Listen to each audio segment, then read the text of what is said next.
I'm Iona Stephen and this is What's in My Bag.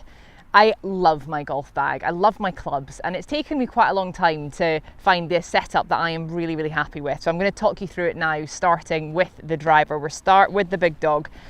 Now I've got the GT driver under this head cover. I play it with 10 degrees of loft and I have it on the setting D1. That just helps me to get that little soft draw that I look for with my drive, but also it doesn't hook. I want to know that when I stand over the ball with my driver, I feel like I can hit it as hard as I want to and it's not going to hook left. I don't mind if I miss it right once in a while, but I hate seeing the ball miss left. I've got a Tensei 55 stiff flex shaft and I've got Tour Velvets on the top throughout the bag, but I do put an extra layer of tape, one more layer than standard, because it helps me. I've had some wrist problems in the past, and with that extra layer of tape, it helps my wrist feel a little bit stronger, particularly in the transition and in the strike. So you'll see that through every single club in the bag. Moving down to my woods, I've also got I've got 3 wood and a 5 wood. The GT2 setting A1, and the shaft is a 65 stiff flex. And this is an animal, this club. It is absolutely phenomenal. Really consistent off the tee. Fantastic when it's on the turf. It's 18 degrees of loft, so it's a slightly higher launching 3 wood. I mean, some people have 3 woods that are as low as maybe 13 degrees. I just really haven't got the speed and the power to get that thing in the air. So I have a little bit more loft, high launching, 18 degrees.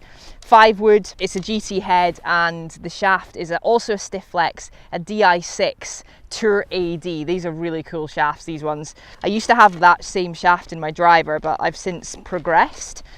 And then I move on to my little hybrid. I've got my Portrush head cover on there. It's also a stiff flex AV Tensei series shaft, and it's a great bit of kit. It's 21 degrees, it's a 4 hybrid. Before I move on to my irons, I just want to say a very important part in my bag are these limited edition on the road hickory sticks. Shout out to everyone who got themselves a pair of these before they sold out.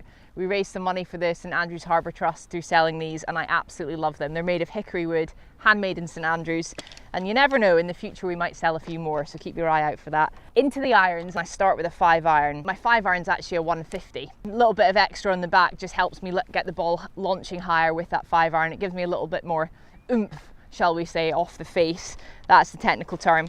But by the time we get to the 6, all the way down to the pitching wedge, it is the T100, and I absolutely love these irons. They do great irons, Titleist. They got great technology depending on which head you choose. But for me, I like the slightly slimmer profile because it helps me get into the back of the ball. And I don't have a particularly steep angle of attack. It's probably normal, like I hit 4 degrees down on the ball, but I just visually love the way it looks when the club's set on the floor. Because the sole of the club is quite sort of petite in profile, it really makes me feel like I can get into the back of the ball and I'm not going to get too much sole bouncing off the ground. So it's a brilliant club, it looks really elegant, and I've recently moved back to a steel shaft actually. You maybe remember that I was struggling to find this graphite shaft that they stopped producing. It no longer exists anymore.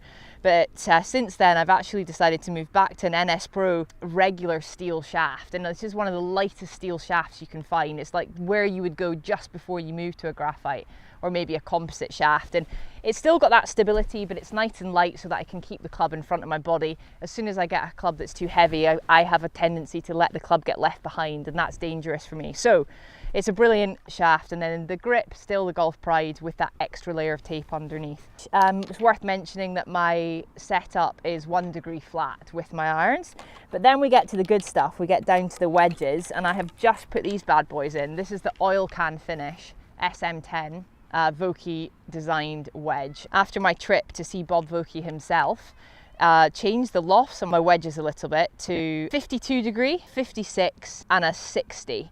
And the 60 is the one I'm most excited about because it has what we call the T grind. And as you can see today, we're here at beautiful North Berwick, nice links, tight turf. And the T grind is designed for exactly this kind of turf. And I play a lot of links golf in my life, so that's why I have the T grind. If I was playing more inland courses, softer turf, I probably would look for something with a little bit more bounce, but this sits really nice and tight to the ground, and they really are a thing of beauty. The 56 is the M grind, which is kind of one of the most original grinds with the Vokey wedges. You see it's a really popular grind. It's a great place to start, but a 56 was recommended to go in the bag by Bob Vokey, because he said, you know, a 56 is really just like the holy grail of wedges. That's the wedge that you want in your bag. Previously, I had a 50, a 54 and a 60. So now this loft setup is slightly different to what I've had for many years. So I'm actually still getting used to this. And then the 52, which really has a max shot of about 90 yards for me. Maybe I could squeeze 100 out of it if I needed to, but it's a kind of a smooth 90-yard shot for me, and anything in from there. And it's great around the greens as well if I want to play like something that's a little bit more releasing, like a little chip and run. It's just going to release for me. And it has the F grind. So that's my wedges, and I absolutely love them. And then we get to the pièce de résistance. It's last, but certainly not least, is my putter. The big love of my life, this putter. Famously stolen when my car got stolen, but we found it in a bush, so I've got it back again. Obviously the thieves didn't realise just quite how special this putter is, thank goodness. But this is a Trillium.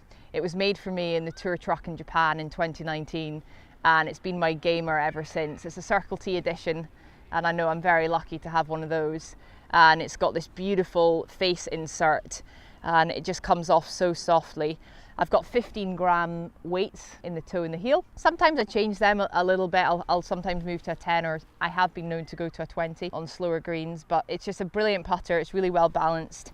I've got a Scotty Cameron grip with the black and the grey. So all in all, this is really where the magic happens with this putter in my hands. And I've got the for tour use only Circle T putter cover as well. When it comes to the ball, I use the Pro V1X Titleist, and this particular ball's even got our logo on the road with Iona on it, so I love it. The reason I use the Pro V1X over the Pro V1 is because Pro V1X is higher spinning, higher launching, and I struggle to, you know, we're always in this modern game, we're looking to try and get the ball as high as we possibly can. The peak trajectory is often what determines how well you can score around a golf course. And if you can come into greens with lots of height, then you've got, you know, an opportunity to try and get as close to tucked pins as you can. So this Pro V1X is higher launching, helps me get the ball as high as I possibly can, and that's why I choose it over the Pro V1. And that is what's in my bag.